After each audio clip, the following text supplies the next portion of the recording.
నమస్కారం డీసీటీవీ న్యూస్ కి స్వాగతం. అవినీతి అక్రమాలకు పాల్పడిన ఇద్దరు ఉద్యోగులను విధుల నుంచి తొలగించింది అటవీ శాఖ.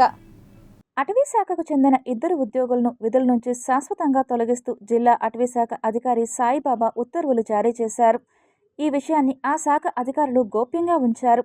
పీలేరు కార్యాలయంలో పనిచేస్తున్న తలపుల సెక్షన్ అధికారి శ్రీనివాసన్ అలియాస్ స్వామి, ఉస్తికాయల పెంట బీట్ అధికారి రెడ్డప్ప, అసిస్టెంట్ బీట్ అధికారి విజయ్ భాస్కర్, నూతన కాల్వ చెక్ పోస్ట్ అధికారి జయబ్బ 2021లో ఎర్రచందనం అక్రమ రవాణాలో స్మగ్లర్లకు సహకరిస్తూ ఆధారాలతో అధికారులకు పట్టుబడ్డారు. అప్పట్లో సస్పెండ్ అయిన వీరు పలుకుబడిని ఉపయోగించి 2022లో విధుల్లో చేరగలిగారు. ఇదే కేసుపై ప్రత్యేక పరిశోధనా బృందంతో విచారణ జరిపించారు. ఇటీవల ఉప ముఖ్యమంత్రి పవన్ కళ్యాణ్ చిత్తూరు పర్యటనకు వచ్చినప్పుడు అటవీశాఖ అధికారులతో సమీక్షించారు. అటవీశాఖలో ఇంటి దొంగల పని పట్టాలని అధికారులను ఆదేశించారు. ఎర్రచందనం అక్రమ రవాణాలో పట్టుబడిన జయబ్బ మృతి చెందారు. ఫారెస్ట్ బీట్ అధికారి శ్రీనివాసన్ అలియాస్ స్వామి, ఏబీఓ విజయ్ భాస్కర్ను విధుల నుంచి శాశ్వతంగా తొలగించినట్లు జిల్లా అధికారి ఈ నెల 3వ తేదీన ఉత్తర్వులు జారీ చేశారు. ఈ విషయం బయటకు రాకుండా పీలేరు అటవీశాఖ అధికారులు గోప్యత పాటించారు. అయినా ఆలస్యంగా యువగళం పాదయాత్రలో యువ నాయకులు మంత్రి నారా లోకేష్ ఇచ్చిన హామీలను నెరవేర్చారని సాప్ చైర్మన్ రవినాయుడు అన్నారు. మంగళవారం ప్రముఖ పుణ్యక్షేత్రమైన కాణిపాకం శ్రీ వరసిద్ధి వినాయక స్వామి ఆలయాన్ని రవినాయుడు దర్శించుకున్నారు. యువగళం విజయవంతంగా పూర్తయిన అనంతరం రాష్ట్ర ముఖ్యమంత్రిగా నారా చంద్రబాబు నాయుడు ప్రభుత్వం ఏర్పాటు చేస్తే శ్రీ వరసిద్ధి వినాయక స్వామిని దర్శించుకుని మొక్కులు చెల్లించుకుంటానని తెలిపారు. ఈ సందర్భంగా మొక్కులు తీర్చుకున్నట్లు తెలిపారు. కాణిపాకం శ్రీ వరసిద్ధి వినాయక స్వామిని దర్శించుకునేందుకు విచ్చేసిన చైర్మన్ రవినాయుడుకు కాణిపాకం ఆలయ మర్యాదల ప్రకారం పూర్ణకుంభ స్వాగతం పలికి దర్శన ఏర్పాట్లు చేశారు. ఈ సందర్భంగా రవినాయుడు మాట్లాడుతూ యువగళం పాదయాత్రలో యువ నాయకులు ఇచ్చిన ప్రతి హామీని నెరవేరుస్తున్నట్లు తెలిపారు. ఈ కార్యక్రమంలో ఆలయ చైర్మన్ మణినాయుడు, ఈవో పెంచల కిషోర్ తదితరులు పాల్గొన్నారు. వినాయక స్వామిని ప్రార్థించుకోవడం జరిగింది. అన్ని విఘ్నాలు తొలగి పాదయాత్ర పూర్తి చేసుకున్న తర్వాత ప్రభుత్వం ఏర్పడిన తర్వాత నీకు వచ్చి మొక్కు చెల్లించుకుంటామని కూడా ఆ రోజు మనసులో తలుచుకోవడం, దానిలో భాగంగానే ఈరోజు సకల విఘ్నాలు తొలగించే గణనాథుడిని టెంకాయ కొట్టి ఆయన మొక్కు చెల్లించుకోవడంతో పాటు దర్శించుకోవడం జరిగింది. ఈరోజు స్వామివారి కృపా కటాక్షాల వల్లనే ఈరోజు ప్రభుత్వం ఏర్పడడం, లోకేష్ గారు విద్యా ఐటీ శాఖ మంత్రిగా బాధ్యతలు చేపట్టడం, ఈరోజు రాష్ట్రం సుభిక్షంగా ఉంది. మంచి వాతావరణంలో, ప్రశాంతమైన వాతావరణంలో అభివృద్ధి జరుగుతోంది. దానికి స్వామివారి కృపా కటాక్షాలు కూడా ఉన్నాయి. తిరుమల శ్రీవారిని పలువురు ప్రముఖులు దర్శించుకుని మొక్కులు చెల్లించుకున్నారు. మంగళవారం ఉదయం నైవేద్య విరామ సమయంలో సంగీత దర్శకుడు ఎంఎం కీరవాణి కుటుంబ సభ్యులు, యాంకర్ సుమా కనకాల, సినీ నటుడు రాజీవ్ కనకాల, వేణుస్వామి స్వామివారిని వేరువేరుగా దర్శించుకుని మొక్కులు చెల్లించుకున్నారు. అనంతరం ఆలయ రంగనాయకుల మండపంలో వేద పండితులు వేద ఆశీర్వచనం చేయగా ఆలయ అధికారులు స్వామివారి తీర్థ ప్రసాదాలు అందజేశారు. తిరుపతిలో ఆన్లైన్ బైక్ ట్యాక్సీలను రద్దు చేయాలని కోరుతూ ఏఐటీయూసీ ఆధ్వర్యంలో ఆటో డ్రైవర్లు ఆన్లైన్ ట్యాక్సీ నిర్వహణ కార్యాలయం ముందు ధర్నా చేపట్టారు. మొన్న ఆర్టీఓ గారిని కలిస్తే ఇది మాకు సంబంధమే లేదు, ఇప్పుడు ఒక బైక్ అయినా ఏ మోటార్ ఫీల్డ్ అయినా ఆర్టీఓకు అనుసంధానంగా ఉంటుంది, కానీ ఈ ఆన్లైన్ ర్యాపిడ్, ఓలా ఇవన్నీ కూడా ఆర్టీఓకు సంబంధం లేకుండా ప్రభుత్వాలు ఏ విధంగా పర్మిషన్ ఇచ్చిందనేది కూడా మేము ప్రశ్నిస్తూ ఉన్నాం. ఇక్కడ తిరుపతిలో ఉండే మహిళలకు రక్షణ కల్పించాలి. అదేవిధంగా ఈరోజు రాష్ట్ర ప్రభుత్వం మహిళలకు ఉచిత బస్సు తీసుకొచ్చింది, దాన్ని మేము స్వాగతించాం. ఈరోజు ఆటో డ్రైవర్లు దానివల్ల ఉపాధి కోల్పోయారు, వాళ్ళకు సంక్షేమ బోర్డు ఏర్పాటు చేయాలనేది ఏఐటీసీగా మేము డిమాండ్ చేసాం. ఒక పక్క ఏమో ఫ్రీ బస్ పెట్టారు, ఇంకో పక్క ఏమో ఓన్ బైక్గా తీసుకొని మన ఓన్ పర్పస్కి వాడుకోవాల్సింది పోయి ఈరోజు ఆన్లైన్ల ద్వారా టికెట్లతో లేదు ఏ విధంగా ప్రభుత్వం సమర్థిస్తుంది అనేది మా ఏఐటీసీగా డిమాండు. దీని తక్షణమే ఆన్లైన్ బైకులన్నీ కూడా నిషేధించి రద్దు చేయాలా. శ్రీశక్తి పథకంతో బస్సుల్ని ఉచితంగా తీసుకొని వచ్చి ఇప్పటికే చాలామంది ఆటో డ్రైవర్లు కూడా వృత్తిని వదిలేసి ఈరోజు కూలీలుగా మారిపోయారు. ఇప్పుడు ఉన్నదేదో కొంతమంది ఈ ఉపాధిని కొనసాగిస్తూ ఉంటే ఆన్లైన్ బైకులు రావడం వల్ల వీళ్ళు ఉపాధి గండిపడి పూర్తిగానే వీళ్ళ కుటుంబాలన్నీ కూడా ఈదిన పడే పరిస్థితి వస్తూ ఉంది.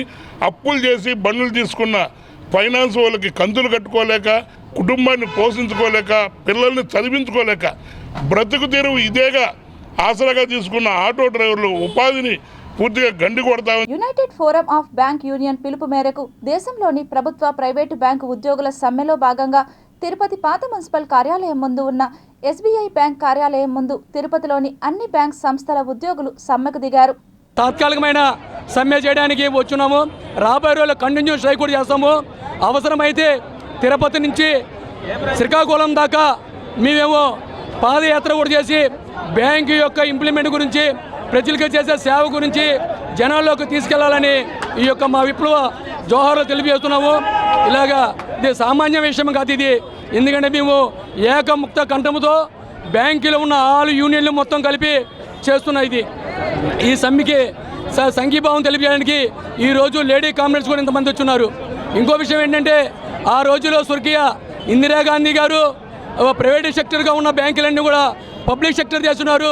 ఈ పబ్లిక్ సెక్టర్లో ఉన్న బ్యాంకుల్ని ప్రైవేటీకరణ చేయాలని దేశవ్యాప్తంగా సెంట్రల్ గవర్నమెంట్ మేనేజ్మెంట్ ఆలోచిస్తున్నాయి. ఈ దుర్మార్గమైన దానికి అదేవిధంగా అన్ని బ్యాంకులు మర్జీ చేసి యూత్కి ఎంప్లాయ్మెంట్ లేకుండా సర్వనాశనం చేస్తున్నారు ఈ గవర్నమెంట్. దీని యొక్క ముఖ్య ఉద్దేశం మేము ఓన్లీ 5 డే బ్యాంకింగ్. ఇది గత 10 సంవత్సరాల నుంచి మా యొక్క కోరిక. ఈరోజు LIC కానీ, GIC కానీ, RBI కానీ, NABARD కానీ ఏ ఇన్స్టిట్యూషన్ చూసుకున్నా 5 రోజులు 10 దినాలు కల్పిస్తాం అనేది. ప్రైవేట్ ఇన్స్టిట్యూషన్స్ కూడా ఈరోజు సాఫ్ట్వేర్ ఇంజనీర్లు కూడా 5 డే బ్యాంకింగ్ను అనుభవిస్తున్నారు. అలాంటిది ఈరోజు మాకు ఒత్తిడి ఎక్కువ బ్యాంకింగ్లో పెరిగింది కాబట్టి 2 రోజులు రిలాక్స్ కావాలని చెప్పి మేము కోరుకుంటున్నాము. మనం అంటే స్టేట్ బ్యాంక్, మన యూనియన్ బ్యాంక్, UOPU బ్యాంక్స్ ఎన్ని సేవలు చేసినా కానీ మమ్మల్ని గుర్తించకపోవడం, మేమంటే చులకనగా ఉండడం అనేది చాలా బాధాకరము.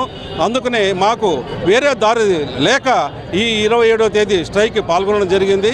ఈ 27వ తేదీ ఒక్కరోజు మాత్రమే కాదు, గతంలో మొండి వైఖరి ఇదే విధంగా ప్రదర్శిస్తే మేము ఫ్యూచర్లో ఈ 2 రోజులు కూడా పోయే అవకాశం ఉంటుంది. వొకేషనల్ ప్రాక్టికల్స్ ఎగ్జామ్స్ను పకడ్బందీగా అన్ని కేంద్రాల్లో సీసీ కెమెరాల నిఘా నేత్రాలతో నిర్వహించడం జరుగుతుందని తిరుపతి ఇంటర్మీడియట్ ప్రాంతీయ పర్యవేక్షణ అధికారి రాజశేఖర్ రెడ్డి తెలిపారు. 1 నుంచి 10 వరకు జనరల్ ప్రాక్టికల్ ఎగ్జామ్స్ మొదలవుతాయి. దీనికి కావాల్సినటువంటి అన్ని ఏర్పాట్లను చేయడం జరిగింది. ప్రతి సెంటర్ కూడా సీసీ కెమెరాల పర్యవేక్షణలో ప్రాక్టికల్ ఎగ్జామ్స్ జరుగుతాయి. ప్రైవేట్ కాలేజెస్కు సిఎస్లుగా గవర్నమెంట్ జూనియర్ కాలేజ్ నుంచి ప్రతి ప్రైవేట్ సెంటర్కు ఒక గవర్నమెంట్ కాలేజ్ నుంచి రిప్రజెంటేటివ్గా సిఎస్ను వేయడం జరిగింది. ప్రతి సెంటర్ కూడా సీసీ కెమెరాలతో పర్యవేక్షణలో హెడ్ ఆఫీస్ కనెక్షన్ ఉంటుంది, అలాగే డిస్ట్రిక్ట్ ఆఫీసర్కి కూడా కనెక్షన్ ఉంటుంది. ఈ డిస్ట్రిక్ట్లో ఒక మానిటర్ చేస్తారు. దీని కొరకు ఒక కంట్రోల్ రూమ్ ఏర్పాటు చేయబడింది. ప్రతిదీ కూడా ప్రతి సెంటర్ను కూడా ఇక్కడి నుంచే వెరిఫై చేయడం జరుగుతుంది. అలాగే స్టేట్ నుంచి కూడా ఏ సెంటర్ కావాలంటే ఆ సెంటర్లో ఎగ్జామ్ ఎలా జరుగుతుందన్నది చూడడానికి వెసులుబాటు ఉంటుంది.